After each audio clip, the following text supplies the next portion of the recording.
whirlpool of technology. You're talking to me, dragging me down, swirling onto an electronic apple box. I won't do it. I won't stand on one. Not me. Not Spongy. That's what Brooke Adams told me when we were working on Days of Heaven. After 25 years. I'll never remember it anyway. Let's hear it.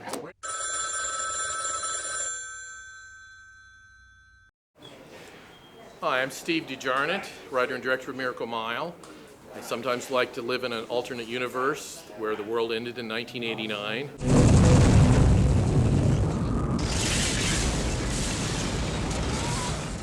My name is Theo. I'm the director of photography for Miracle Mile. It was my first film in the United States. Hi, I'm Denise Crosby, and I play Landa. Claude Earl Jones. I play Harlan, the street sweeper.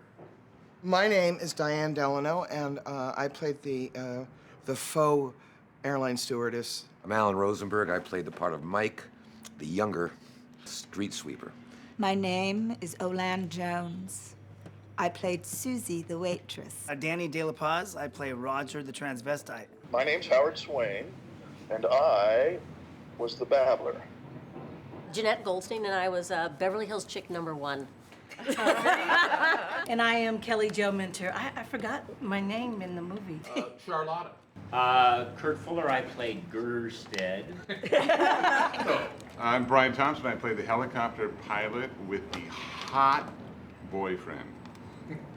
I actually haven't had any waitress experience. This will be shocking to many who know and love me as a waitress. But because we were going to be in this place and it was going to be my turf, I asked, may I please have a shift to waitress here. I actually waited tables. It's a hard job. Oh, it's very hard. Oh my God, you have to remember everybody's name and which attitudes to move around and what they ordered. Then there's that. Do any method acting? I did. I went to my friend was a stock trader. Oh. And I knew nothing about it. So I asked if I could come and hang out with him for a day and see what he actually does. Wow. And, you know, the worst part was that I had to get up at like 3 a.m. and you know, go to his office. He was like at a trading office in Beverly Hills. Oh, Kurt, like, I don't know how much research you did on your character. I did go to Berkeley in the 70s. You don't even really know who Gerstead. He's the guy who gets things done. Yeah. Probably has his demons. Gerstead was Landa's bitch. Yeah. Exactly right. I was like a junior stockbroker who did a lot of drugs. The helicopter pilot?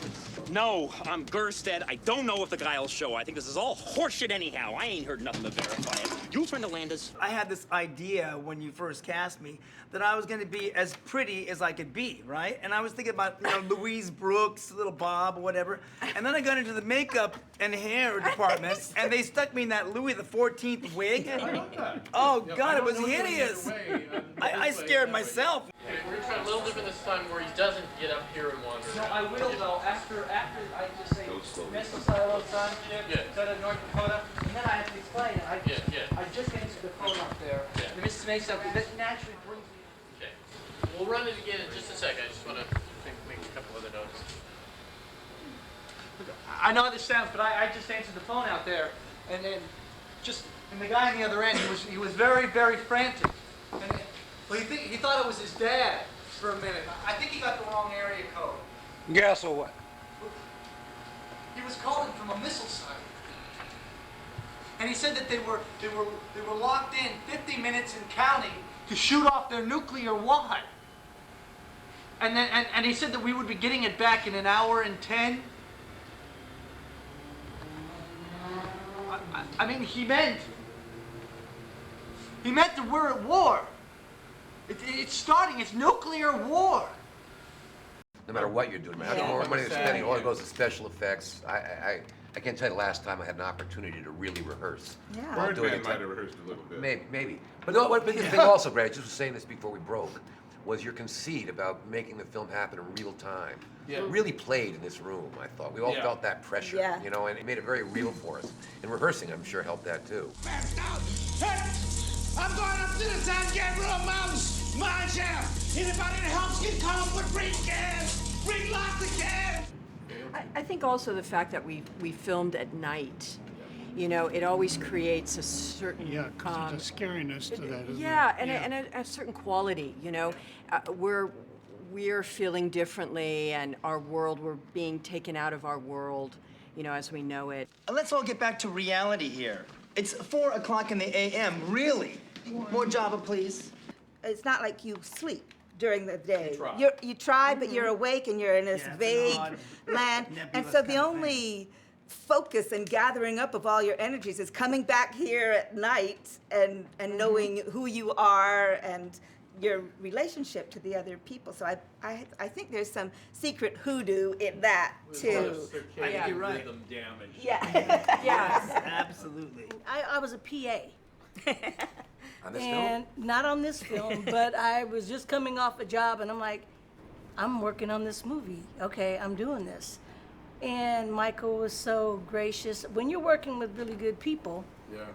it just ups your game. And I'm from the hood, I'm from the street. I've seen a lot of crazy stuff, so it wasn't hard for me. It's true, my film was Steve De Jarnatt's oceanography teacher at Wow. Robert A. Long High School in Longview, Washington. And this is the only time that nepotism ever came into casting me in a part. I had to fight for every other part I've had. When I died from a nuclear blast, the special effects consisted of a huge hot light in front of me, and I had a raw egg knife in each hand. Okay, this was very, very big stuff. And I would go. I can still overact. It's nice to know. I would go. And then the egg oozed out, and the light went on. And I gotta say, if you look at it, you could spend $100,000 on CGI, and it would still look pretty much like.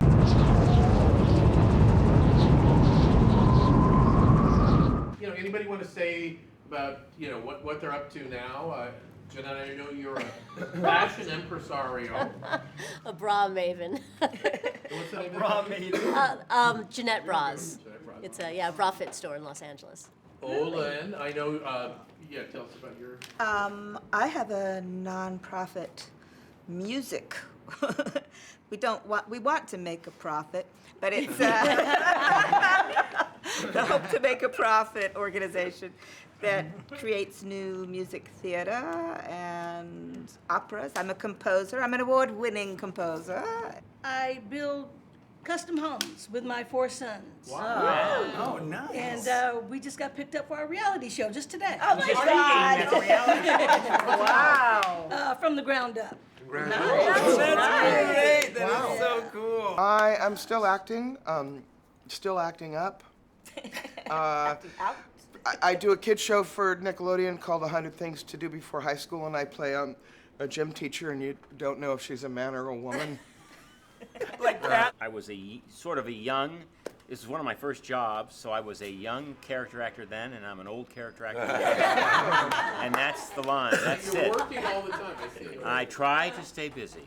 And Alan, the president I had of a, SAG. I had a Oh, stupid, yes. I had a stupid, tragic idea to run for president of the screen. Ruined his And he career. was the best. Thank you, Best though. that's a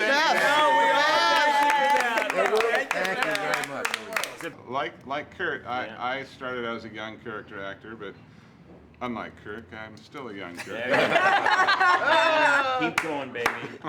You still got all your hair. And if you and I'm still auditioning and working, and go to imdb.com and find out what we're doing. Oh, all right. And I have a cultural retail company with another actor friend of mine, Jesse Borrego, called Crazy Vatos Emporium. That's me, and that's Jesse. What am I doing? I am doing Ray Donovan, a Showtime series. I was on The Walking Dead this year. I did a kind of story arc on The Walking Dead, which was really fun. So now I get to go to Walking Dead conventions. So I love it. I'm going to bring a lot of Miracle Mile stuff to the zombie world. And Claude, you've been doing a lot of theater, right? Yeah, I'm a director now. Tell them how many plays you've directed, though, in the past 20 years. 77. Wow. One of my most memorable moments in playing this incredible character was Landa's moment when she pulls out the cliff notes on Thomas Pynchon's Gravity's Rainbow. And it's 4 o'clock in the morning, and this is her choice of reading. And she's not only reading Gravity's Rainbow, the cliff notes, but she's speed reading, as I recall. She's really powering through it. I enjoyed so much playing the stewardess because I got to practice this. And here are your exits. And lower that thing. Or the breathing apparatus. And Chet, I remember. It was my uncle. Any deep research on Chet? Serial killer? Well, you know, I've done like 30-plus films, and I'm mostly known for American Me and Boulevard Nights, and the new one, Kill Capone, and those are all gangster characters. So when people see me in Miracle Mile, they're kind of shocked, like, wow, you know, he actually played a variety of different kinds of roles. It's a wonderful feeling being back here. I think that really seeped into all of us working the way we did for so many nights. And it did make an ensemble that we can, because I walk around, I'm happy to see everybody. So this film, in my opinion, truly earned its ending. I mean, you put all the characters in this diner in this situation and watch them squirm, and they're all real people. You know, you got to set that foundation in order to achieve the ending that you achieved, and it's part of what makes it a brilliant film to me. And it exists because your brother Mark, I pitched the story with Tony Bill to Mark. I remember a rainy Friday afternoon at Warner Brothers and told him, what would you do if that phone rang right now? And pitched him to just the general, you know, this unfolds in real time, and what would your priorities be if you got information you couldn't corroborate from a missile silo and you had 70 minutes to live? And turned the script in, and he championed it. He was a great guy. He loved artists. He loved talent, and he was in it for the art. That was my first film in the United States. Steve found me by projecting my showreel, what was in that time 35 millimeter, and decided to work with me. But the first meeting was, in fact, in New York. Steve called me in Holland and said, "Isn't New York halfway Amsterdam? So why we are not meeting the day after tomorrow in New York in a restaurant?" But that's what I did. I flew from Amsterdam to New York, met him in the morning for 10 minutes, and then he had to go work, and then I flew back. And that's how we met, and that's where we started, and since then I stayed in the United States. Yeah, I brought you over, and you haven't left, and there'll be a lot of discussion between the two of us and Chris Horner on a whole commentary track as well. But thank you so much for coming, first of all, shooting the movie. It would not be the movie it is without you, and also for coming down here today with the cast. It means everything to me. You're welcome. You brought me here.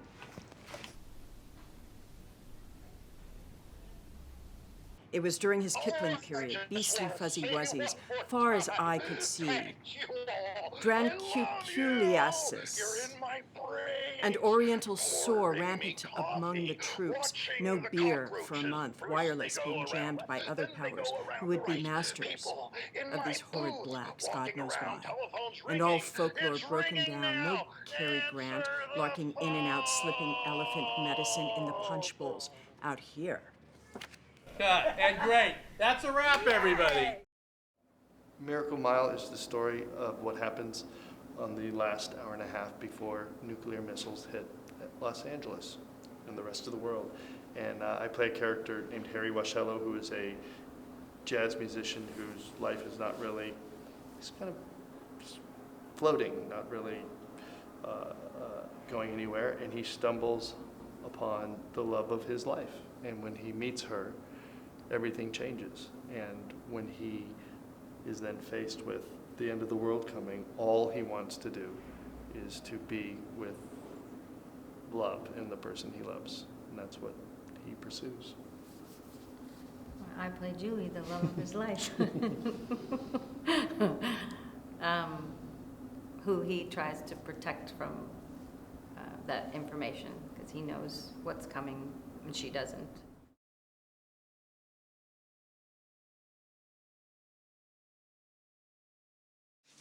Look, I know how this sounds, but, well, I answered the phone out there, and the guy on the other end, he was very, very frantic. He thought I was his dad for a minute. I think he just had the wrong area code. Yes, but, so what? Well, so he was calling from a missile silo. He said that they were locked in, 50 minutes and counting, to shoot off their nuclear wad. We would be getting it back in 1 hour and 10. I mean, he meant that we're at war. Nuclear war. And the funny thing with us is that we actually, as actors, it was, remember Rob Reiner's The Sure Thing? It was really got down to, it was going to be Daphne Zuniga and John Cusack, or Mare Winningham and Anthony Edwards. So we were, in the audition phase, they got those roles. So we had already kind of... I think that was my bad. I think that's not true. I wrote the callback. But we had almost worked together before as well. So we had... But I also had known him for a long time. I knew Tony from when we were teenagers and doing plays. So I think I got the part in Miracle Mile because I was on the short list per his suggestion to Steve for people who might play the part of Julie. Right? Right, I came to You it first, suggested. and he was like, who should play Julie? And I said, well, it has to be the best actress we can get. And it's true, though, because you have to believe, and you have to go on a journey that's based on this love of who do you want to be with the last hour and a half before nuclear missiles hit. I mean, I don't want to be rude and ruin this romantic surprise you've got going, but, you know, I'd really rather go down to Cantor's and have breakfast with them, okay? I mean, you know, no offense, we can go up in a balloon any old morning, right? Can't we? Harry, what happened to your face? Oh, I just slipped and fell. What's that? It's nothing. I broke my glasses, Well, though. let's just go have pancakes, okay? At Cantor's, Harry. Well, Hold the elevator! Damn it! What time is it? And they swore they'd never talk to each other till the day they died.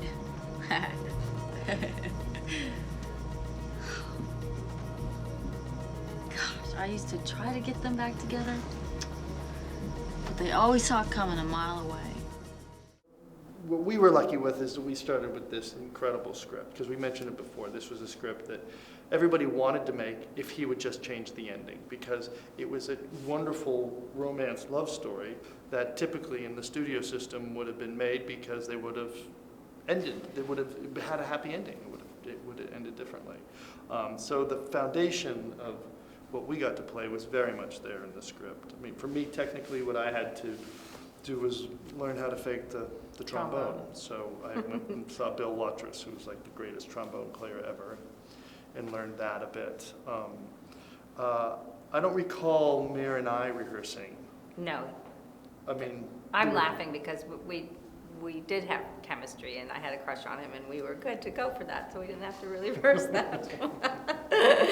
And I had just had a kid, and I remember when they offered the job, I said, I don't think I can do it because I'll drive you crazy because the kid's nursing like all the time, and Steve and Tony were great, and said, we'll just factor it in. And so I don't remember doing any character study on my part, but I remember watching them rehearse those big sequences in the cafe in Johnny's with all of those great actors, that whole ensemble, and that was like a play. That was like watching a play rehearse. That was great. I don't remember us doing that much rehearsal. yeah, I don't think we did. I don't think we did much rehearsal.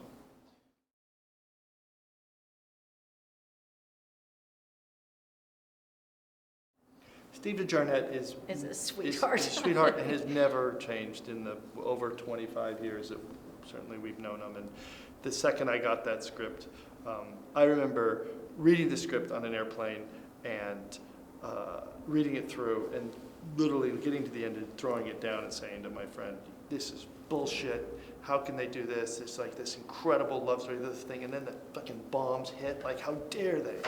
You know? And then he was like, what are you talking about? And then he was telling me the story. And then I repeated the entire thing from the beginning to the end. And after I'd done that, I was like, yeah, I really have to do this. Like, Steve has an honesty of which he's, of detail that was in the script that he stuck to the whole time. So this movie truly is an extension of Steve De Jarnatt. I mean, as much as we want to say our performances were great or whatever that is, this is really a lot of people coming together to get his vision. He's so enthusiastic and so filmic, cinephile, obsessed with movies and shots, and he was like a child planning, you know, in a candy store, planning his little and we actually just watched. We just watched the movie commentary with the commentary of Theo, Sande, the DP, and Steve, and it just reminded back of, like, it was just the right group of people following one person's vision, and Theo and Steve, the way they worked together and what they constructed. And really, I think if you break down this movie for the amount of shots, it's very few. There's so much, it's so not a cutty. He was so organized, action movie, yeah. so that lots of big sequences happen in single beautiful shots. And that's confidence from a filmmaker. So I think Steve, you could say, is an incredibly... I can't believe he only directed 2 films. Yeah. Right? Julie!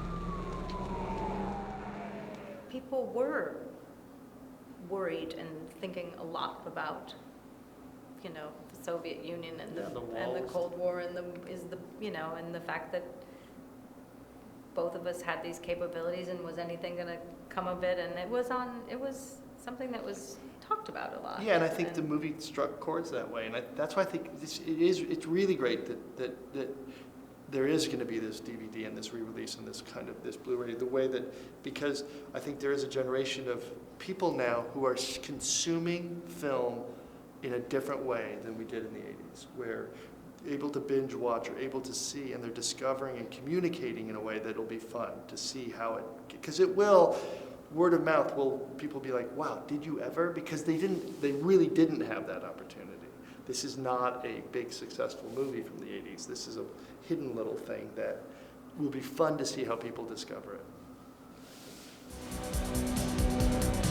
You're not gonna hurt me, are you? Look, I've never hurt anybody in my entire life, but I'm gonna use this if I have to. What's your name? Wilson. Wilson? Well, I'm Harry. What's the hurry, Harry? I gotta catch a plane. Airport's back that way, man. I know, I forgot something. Okay, man, I believe you, I do, I swear. Whatever you say, just be cool, man. You said you saw it at this... I saw it a couple years ago.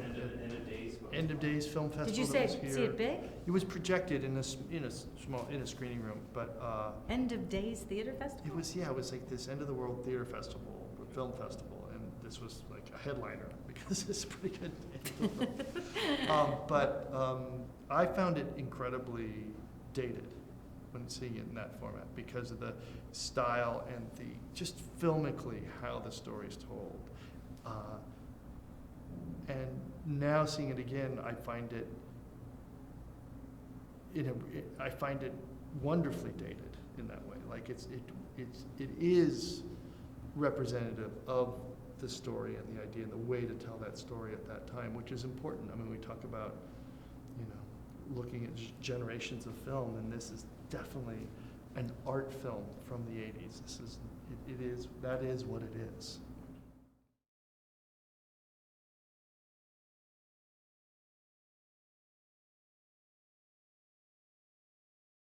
There were something in the water in the valley at that time. There were great actors, and my high school class was Kevin Spacey and Val Kilmer and Stephanie Right. Kramer and a ton of really talented And I had the kind of kids. similar experience of Yeah. what was going on in Santa Barbara with theater there. It was, I mean, Eric Stoltz and I were best friends and did tons of plays together. And we're in junior We high got and high agents school. from our and high school plays, and It was also a time in California history when the arts were still being funded. And I think we're a real result of that. Because by the time I was a senior in high school is when Proposition 13 happened, or before, and that's what cut all the arts funding. But before that, it was not uncommon for junior highs to have full bands, full orchestras, So the full musicals theaters, were, full everything. yeah, So people huge. like us had, you know, access to the arts that really inspired us.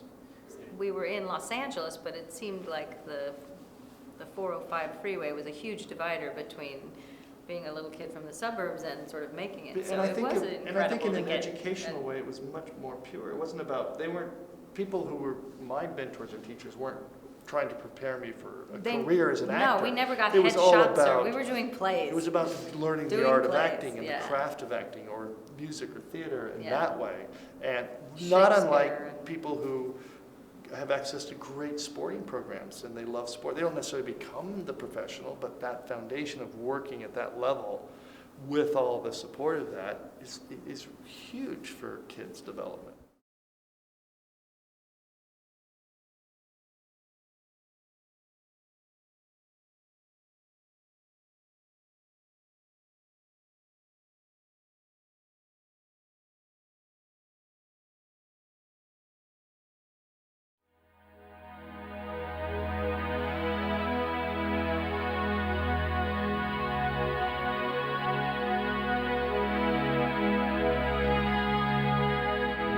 Oh, hello. Hi.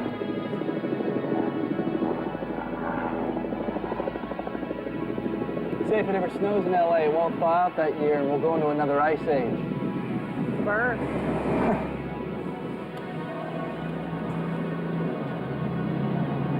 Cigarette? I'm just in town for a couple of days. If you're not doing anything this afternoon, I thought maybe we could. I can't. I have a date already. Thank you. Well, you can bring your date along. My grandpa's taking me to a benefit. What for? Just this thing for this old building they're gonna fix. It's just like this. It's a great building, the Pan Pacific, you know. But you know, I don't think you'd be interested. It's just kind of a cornball thing, and Yeah, you're probably right. I'm gonna be back by here tomorrow. Maybe we'll see each other again. Yeah, I think we might.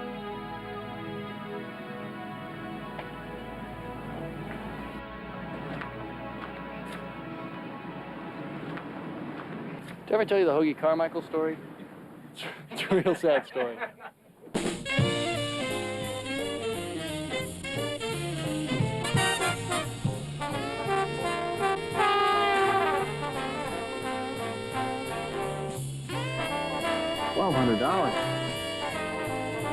$1,200. Julie, you're just gonna have to pick one. I'm sorry. One to live? One to live. I should quit. Yeah, you should. All right. This is my last one. You're my witness. Really? Your last cigarette? No, it's my last pack.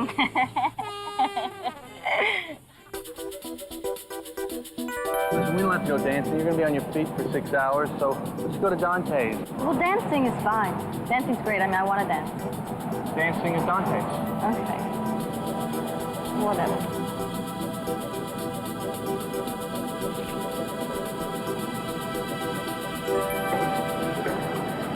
Third date, Harry? I'm gonna screw your eyes blue.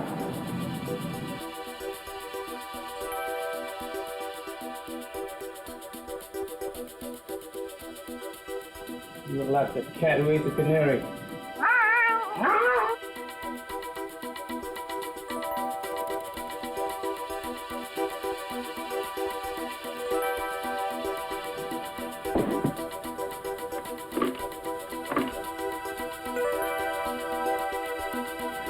He a one in a million? Remember, people are scum and men are the worst.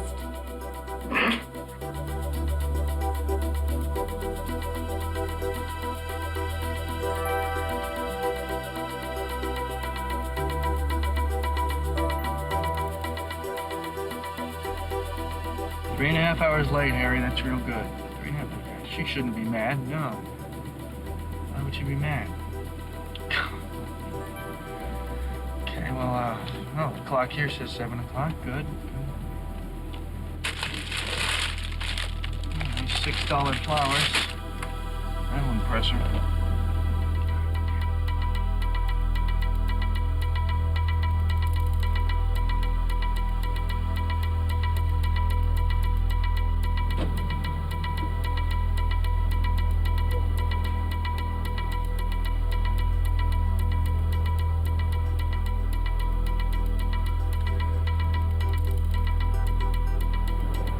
Maybe it ain't so, Johnny.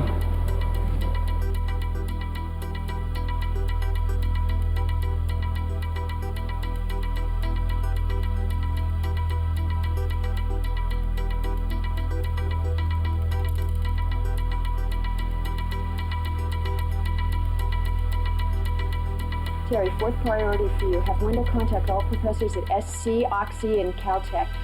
No, forget UCLA. They wouldn't let me into grad school.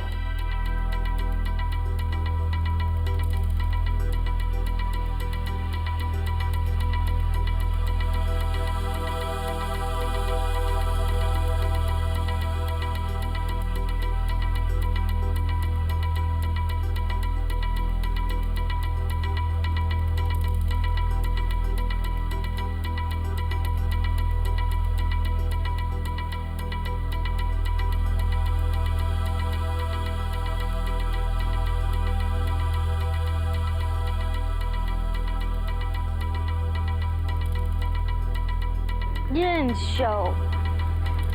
You know, I'm sorry. But I can explain. Listen, I'm here now. It's all that matters. But I came back for you.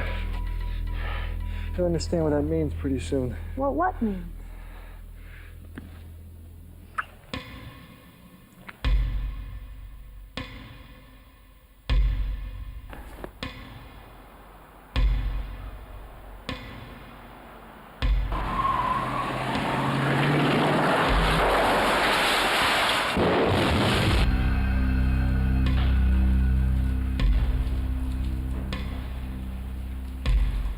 Julie!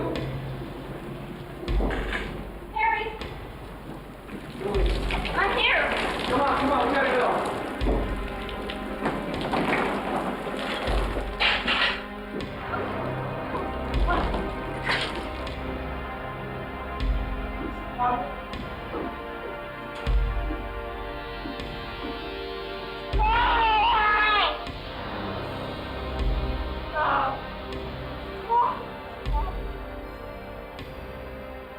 Night.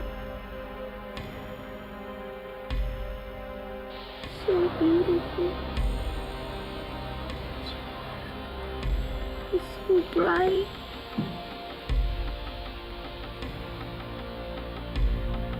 I like that.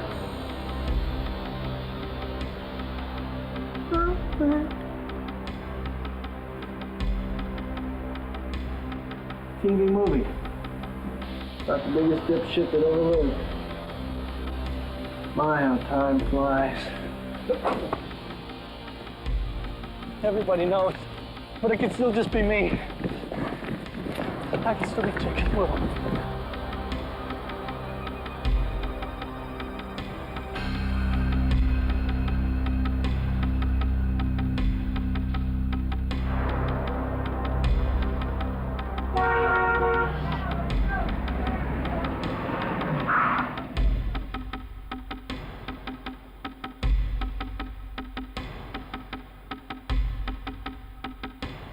We're going down.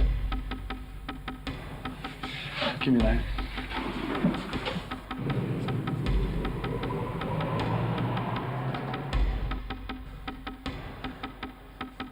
Well, the arc left. There's nothing up there. That's supposed to be a civil defense shelter down at P4. Purgatory. Souls of the wrath, forest of suicides, the flaming spirits of the evil councils. Mezzanine. Ladies' lingerie. And Lucifer. King of hell.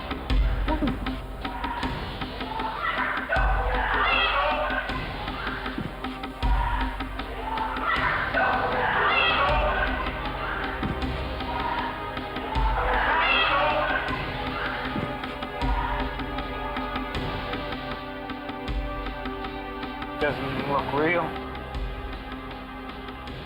I'm too high. I'm too... Could we have made a difference? Or were we doomed to be? I don't know. I don't think we're ever gonna know. This is it. What? It didn't go off. It didn't go off. It fucking didn't go off. Donnie is out there raping Marie with an axe handle, and it is just a big, fat... There's a plane left? This plane just left Joe Frantino.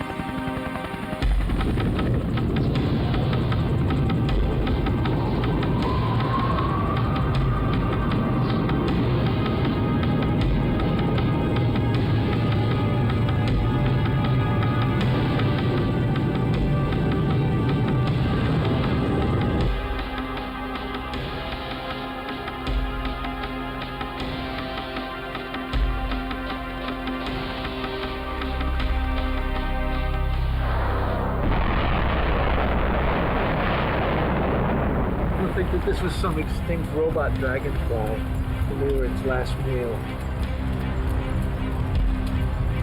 They'll put us in a museum. Superman could take a lump of coal and squeeze it. And make a diamond? He could get a direct hit overhead. The heat and blast will metamorphosize us. Diamonds? You and me, Harry. You and me. That?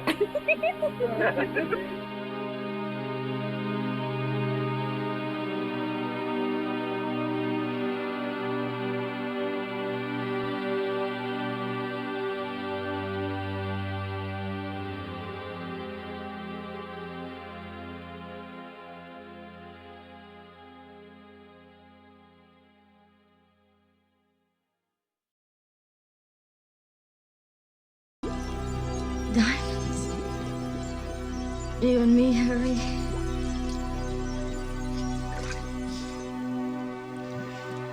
You and me.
Love can sure spin your head around. God, where do you begin? Well, hello. We must have been meant to be together. It's too bad you have to work tonight. Only till midnight. Fate is a funny thing. Take a nap, because you're going to need all your energy tonight.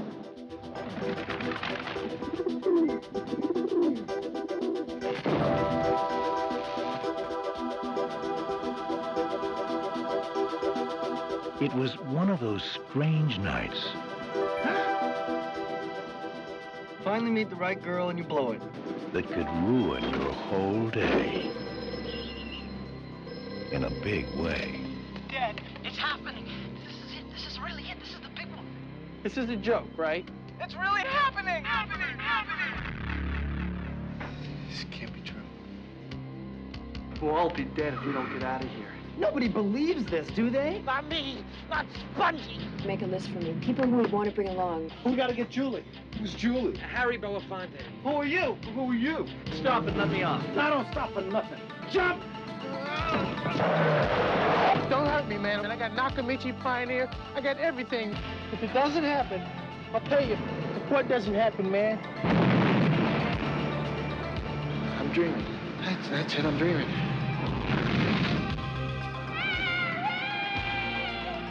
Y'all ready to go? You the pilot? Hey! Hey, do you know anybody who can Fly helicopter. Helicopter pilots. All the helicopter pilot bars are closed. What's the problem? It's true. Love can be exciting, Trust me with this. even terrifying. Julie! Theo! I love you. But nothing could prepare you for an experience like this. What is the truth, Harry? Miracle Mile. Listen, I'm just a guy who picked up the phone.